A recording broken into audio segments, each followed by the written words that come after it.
हिमाचल प्रदेश के मुख्यमंत्री सुखविंदर सिंह सुक्खू बिलासपुर जिला के एक दिवसीय दौरे पर पहुंचे, जहां कांग्रेस कार्यकर्ताओं व नेताओं ने उनका फूल मालाओं से जोरदार स्वागत किया। वहीं बिलासपुर दौरे के दौरान मुख्यमंत्री ने रोड़ा सेक्टर में प्रदेश की पहली डिजिटल लाइब्रेरी का उद्घाटन किया, जिसके बाद उपायुक्त कार्यालय परिसर में विजिलेंस और एंटी करप्शन ब्यूरो कार्यालय भवन का भी उद्घाटन किया। वहीं उद्घाटन कार्यक्रम के बाद मुख्यमंत्री सुखविंदर सिंह सुक्खू ने मंडी भराड़ी स्थित गोविंद सागर झील में water sports and adventures tourism activities का शुभारंभ किया और गोविंद सागर झील में क्रूज से चक्कर लगाकर झील की खूबसूरती का नजारा भी लिया। वहीं इस दौरान प्रदेश के तकनीकी शिक्षा मंत्री राजेश धर्माणी, पूर्व कैबिनेट मंत्री रामलाल ठाकुर, कांग्रेस प्रदेश महासचिव बंबर ठाकुर सहित कांग्रेस पार्टी के पदाधिकारी, नेता व प्रशासनिक अधिकारी मौजूद रहे। वहीं मुख्यमंत्री सुखविंदर सिंह सुक्खू ने स्पीड बोट चलाकर अपने पर्यटन व वाटर स्पोर्ट्स के प्रति प्रेम को व्यक्त किया और गोविंद सागर झील में तेज रफ्तार से बोट चलाकर अपने हुनर को भी दिखाया।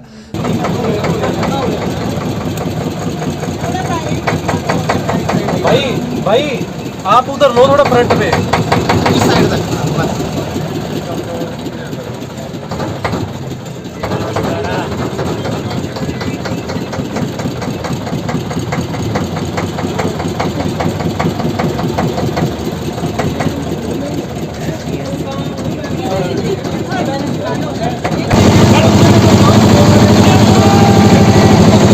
जिसके पश्चात मुख्यमंत्री ने क्रूज की सवारी कर मंडी भराड़ी से लोहनू मैदान तक का सफर तय किया। वहीं मुख्यमंत्री सुखविंदर सिंह सुक्खू ने कहा कि पहले ही बजट से प्रदेश सरकार का प्रमुख लक्ष्य प्राकृतिक सौंदर्य व झीलों की खूबसूरती को देखते हुए पर्यटन को बढ़ावा देना है, ताकि गोवा जाने वाले पर्यटक प्रदेश की झीलों का आनंद ले सके।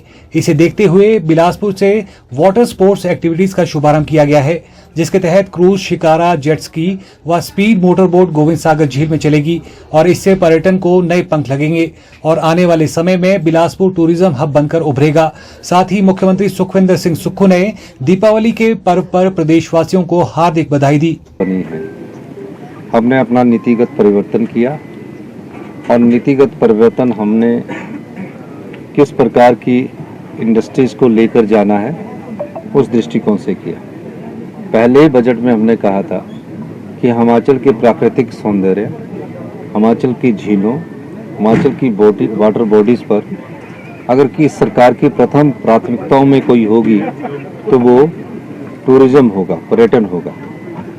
और मुझे खुशी है कि अभी हमारी सरकार को 2 साल पूरा होने में अभी 1.5 महीना है और 31 तारीख को दिवाली का शुभ अवसर है। इस अवसर पर मैं हिमाचल वासियों को भी दीपावली की बहुत शुभकामनाएं देता हूं। लेकिन जो लोग हमारे हिमाचल के काफ़ी लोग गोवा जाते थे,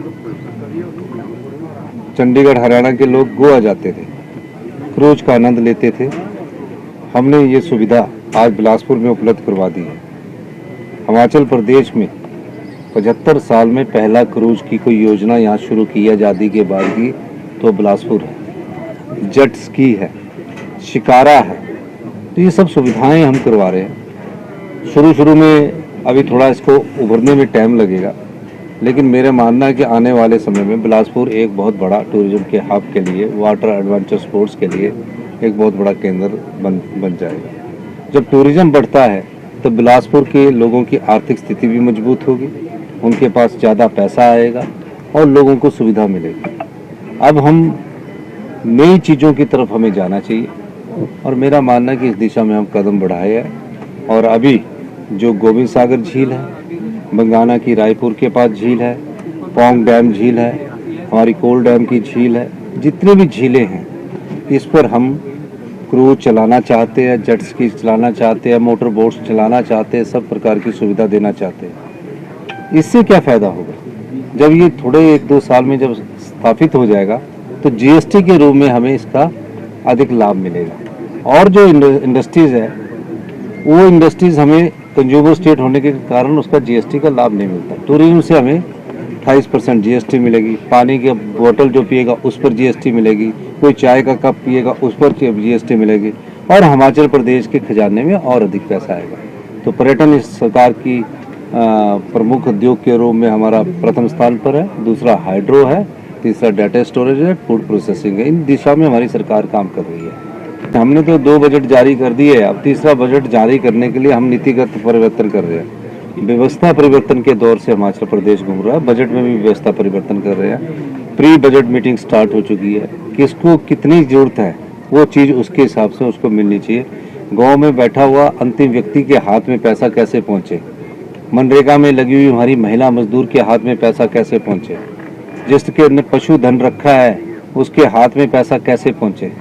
सभी वर्गों के समाज के सरकारी कर्मचारियों को किन चीज़ों की सुविधा हमने देनी है, युवाओं को रोजगार के अवसर कैसे पैदा करने हैं, ये सब नीतिगत फैसले हम अपने बजट के माध्यम से करते हैं। कि दिवाली के शुभ अवसर पर 28 तारीख को 4 दिन पहले पे दे दी, ताकि हमारे सारे भाई हिमाचल की जनता जो हमारा सबसे बड़ा पर्व है दीपावली का उसको खुशी से मनाए। 4% डीए भी दे दिया, आउटसोर्स वालों को भी पे दे दी। ये भी हिमाचल के इतिहास में पहली बार हुआ होगा कि पहली की जगह 28 तारीख को त्योहार से पहले हमने दिए। कौन सा वित्तीय संकट की बात करते हैं? वित्तीय संकट नहीं था। वित्तीय संकट 1 वर्ष पहले हमने अपनी मजबूत नीतियों से 1600 करोड़ रुपए 2200 करोड़ रुपए का राजस्व कमाया। दूसरे साल उसमें 10% की हम वृद्धि लगा के चले, 2400 करोड़ या 2600 करोड़ होगा। वो पैसा हम जनता में बांटे। कोई वित्तीय संकट तो चैनल चला रहे थे और मुझे समझ नहीं आ रहा था कि भाई देश के लोग, नड्डा जी को भी देखना चाहिए था ना कि सीतारमन जी से बात ही कर लेते कि क्या स्थिति है। उनको तो पता होता है हमारी जो ट्रेजरी है वो आरबीआई से जुड़ी होती है, आरबीआई से पूछ लेते। तो इस प्रकार की बात करना कि हमारी सरकार में वित्तीय संकट गलत है। वित्तीय अनुशासन की दिशा में आगे बढ़ रहे हैं। जो समाज के सभी लोगों का हक है वो उनको मिलना चाहिए। किसान के हक को मिलना चाहिए। इसमें हम सुधार कर रहे हैं। हम किसी को शोषण करके एक ही वर्ग को खुश करने की राजनीति नहीं कर रहे हैं। हम समाज के सभी व्यक्तियों को खुश करने की राजनीति कर रहे हैं।